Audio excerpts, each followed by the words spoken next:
Hey everyone, Jumbo Boy here. Over on my Russian channel, we're currently covering the sins of the Soviet Mowgli adaptation. So I decided it was time to bring the same critical eye to my English channel. And what better subject than the classic anime series? I've praised this show a lot in the past, but today it's time to get a little nitpicky. Let's dive into episode 1, Mowgli Comes to the Jungle. You will discover love.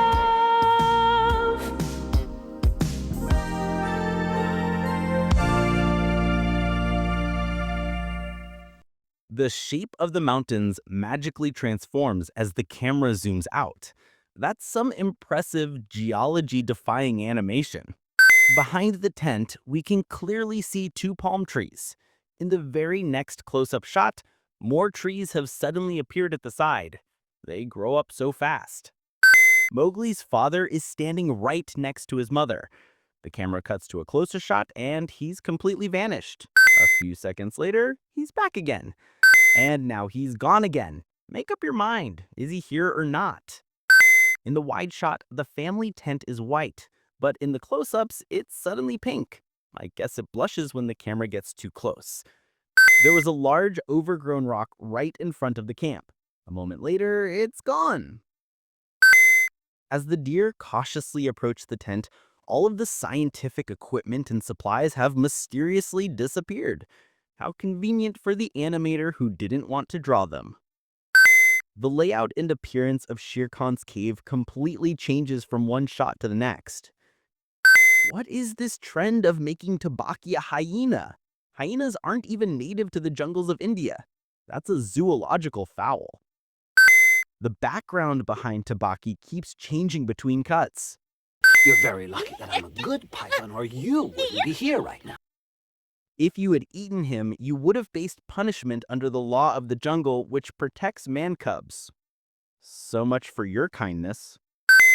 The background behind Baloo is constantly shifting and changing. And another continuity error with the background behind the tent. The lake behind Bagheera changes its shape completely between shots. Tectonic plates work fast in this jungle. And there goes the background again, another instant change. The rocks on the ground are also rearranging themselves. This jungle is a feng shui expert. Panther, go away!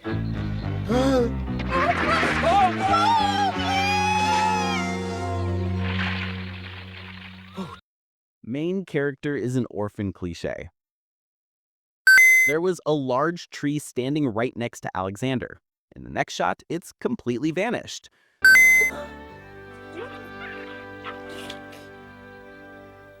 Look, he's feeding, just like our own two cubs are. He's certainly Okay, maybe Luri and Alexander are exceptionally open-minded, but are their own cubs, Akru and Sura, not bothered by Mowgli at all? Some strange hairless creature shows up, literally shoves Sura away from his mother to feed, and Sura just climbs back on like it's a normal Tuesday. No sibling rivalry? Alexander teleports deeper into the cave between shots. For some reason, Alexander's muzzle gets noticeably lighter whenever he speaks. The shape of the large rock at the council meeting keeps changing. And again. And now its height has changed too. The wolves sitting next to Baloo are completely different wolves in the next shot. And they've been replaced again. And one more time for good measure. And the shape of Council Rock has changed again. But what will we call him? I heard what his parents called him. It was Mowgli. Mowgli. That's a nice name. Bagheera says, I heard his parents call him Mowgli. How did you know Mowgli was his name and not just a random word they were shouting in panic? Did they conveniently also yell, and by that we mean his proper name? The ending credits show a young Mowgli playing with Kichi, a character who doesn't even appear in the series until Mowgli is much older. Spoilers in the ending credits is a bold choice.